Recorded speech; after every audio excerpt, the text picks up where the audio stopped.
Hey everybody. This is going to be my view on the post-election results and how everything went down.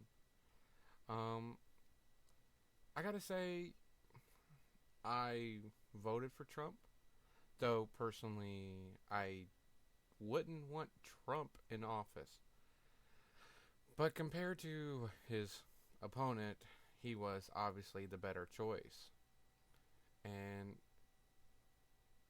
I'm actually kind of happy that he did get the election. He's become the elected president that we will soon to be having to face for the next 4 years, and any possible negative consequences that we have to deal with.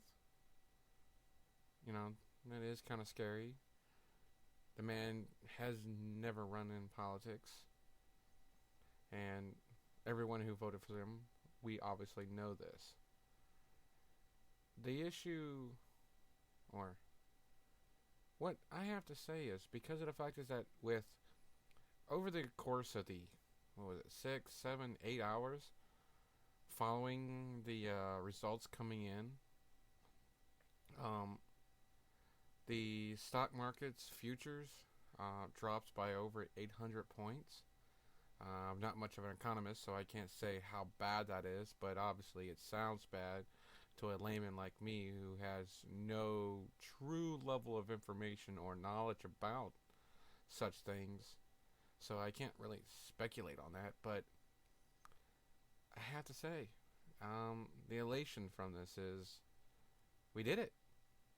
We did it. And by we, I mean the American people.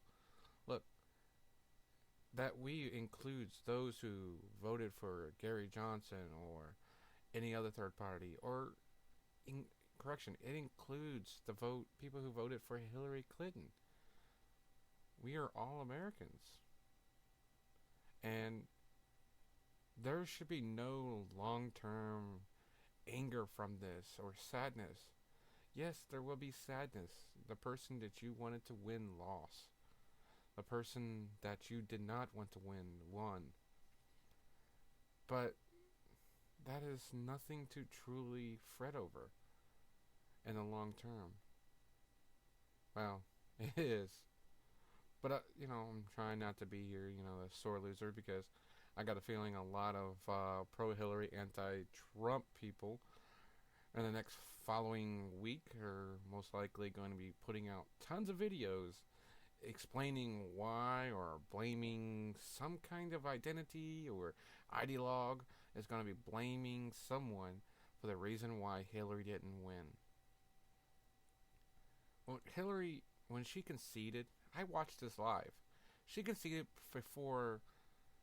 By that time, only Fox News Channel had actually already made the claim that um, that Trump had won.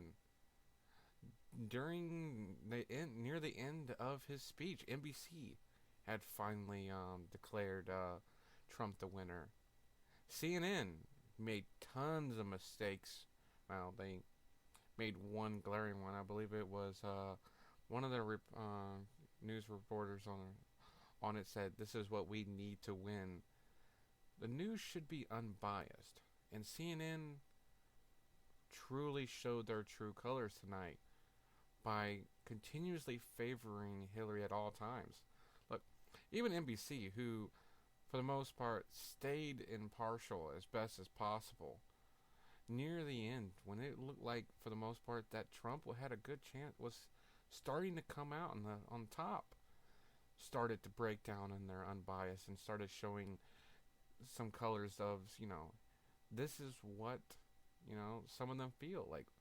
Can't think of his name right now. I'm going to have to add in the video clip and everything and do a video on that separately, because of the fact is that Tom Brokaw had to break in and actually take on the logical course. A man who has been through many, many, many, many elections and reported on them, and who lived through the greatest time period of news reporters that ever existed, had to step in and be the person who was the voice of reason and logic, because this one Pacific caster news reporter or analyst, I don't know what he exactly is, was being all doomsday. Like the future of America is like, imagine if we were a nuclear warship, we're gonna instantly stop folks, and like, the rest of the world's gonna collapse without us because Trump's in office. Look, the world is going to right now react negatively because of the fact is that this election has been the most divisioning and polarizing election in a long time. You got Hillary, who is the full representation of the establishment, big business, and you got Trump, who comes from big business, who has no favoritism towards those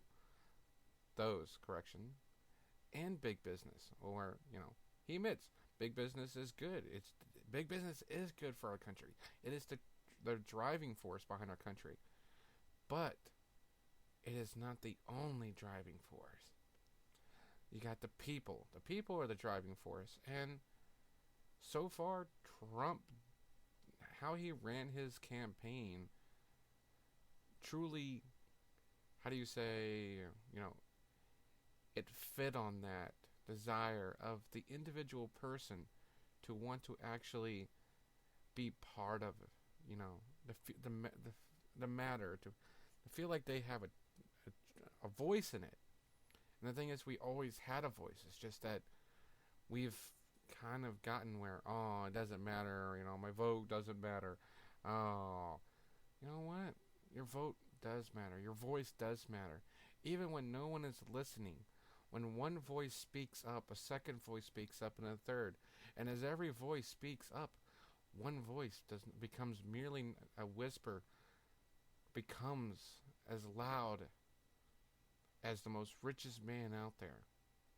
His voice becomes loud because of his money and the ears that he can open up and the doors that he can open up to give his voice a place, an agency. For those who don't have the money or the political clout to give their voices in an individual level, agency, voting is our way. But in this time and age of society and technology, we have more than just merely, using voting. We have YouTube, we have Tumblr, oh God, Twitter, even though that thing's a cesspool of complete bullshit, in my opinion. Facebook, and, other social medias. You can do blogs, you can go on forums, you can share your opinion. And yes, you're going to have arguments with those who disagree with you. But you know something? It is the fact is that you have people who can disagree with you, and they're not instantly locked in jail or shot on the street for it. That's what makes us great. It isn't because of the fact is that we're number one or in everything, or we got the biggest military, or the most economically strong, or we have the best GDP, or we have the most growing economic nation of all time. No. It's the fact is that I can go on the street and I can speak to someone and I can disagree with them on their political viewpoint or on their opinions. And I'm not locked up and I'm not shot. That is what makes us great. And tonight is a showing of that greatness. That is what we truly are.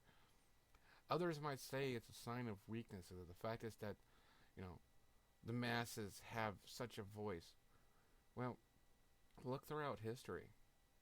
When the masses lose that voice or that power to control their future, they become despots. They become control. They become, how do you say, they become weak-willed. They become, no, not weak-willed. I don't know.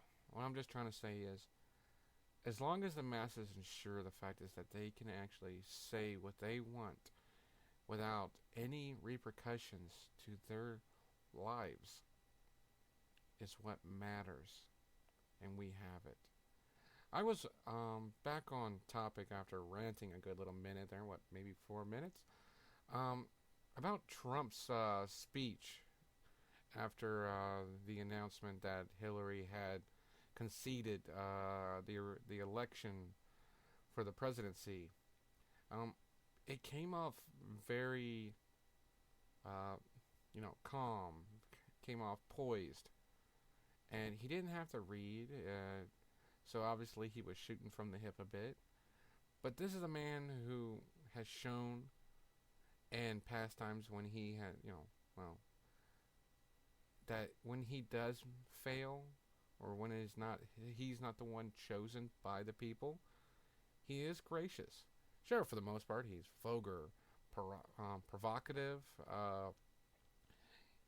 When he speaks, he truly, um, he hits nerves. He hits those subjects that are touchy, and you know, comes off as an air of ignorance or arrogance. Yeah, arrogance it is.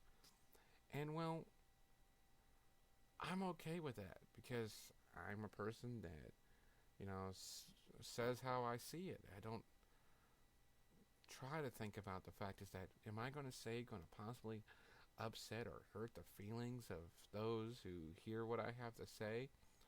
That's who I am. And Trump came off like that. You know, 18 months ago, if you asked me, would I voted for Trump or even considered Trump a possible proper candidate? No, I would have not at all. I was a Bernie supporter, and I would have never given a chance to Hillary because, Bernie had so many good things about him, and Hillary had so many negative things, and the negative things about Hillary were still true even after Bernie lost, and it became just Hillary versus Trump, or Hillary versus the Republican future candidate. While Hillary got decided pretty much quickly, while the Trump had to fight the entire Republican Party. But for those of you who are Hillary supporters, Trump did make the offer and asked for those on all sides, those on the Republican side who disagree with Trump and didn't want to vote for him, but did because of the fact is that they were still voting for a Republican. Those who were Republican that voted for Hillary because they didn't want to deal with Trump or have Trump in office. The independents who voted for Gary Johnson or Hillary, or the Democrats who voted for Hillary. He offered to mend the bridges, and that is what's important. Don't just go, well, I don't like him. I'm going to, in the end, continuously fight him, no matter what, until the next presidential election. The decision has been made. The majority have voted, and the majority have decided that it is Trump. Accept that. Be upset about the fact is that you lost. Give yourself some time. Don't immediately go from 0 to 60 on working to mend the bridges. Those of us who supported Trump or support Trump, we can start building the bridge for you. But it'd be helpful if y'all come along and help. There's no point in us building a bridge that y'all will burn down or not walk on and rather just ford the river and, move on your own. It's alright to be upset. It's alright to be scared a bit. But remember, those feelings alone are not the only things that should drive you. Reason should drive you. Acceptance should drive you. And right now, acceptance is something that should be not first priority. Grieving for your loss, your defeat, should be first. Give yourself a few days. After that, when Hillary has given her speech and about her conceding the election, begin the process to accept, and that will be what matters. Well, that's enough for this little tangent of mine, and I know for those who are my subscribers, which few there are, I appreciate you not unsubscribing, and thank you very much for holding out and waiting for me to create my next video. I'm sorry.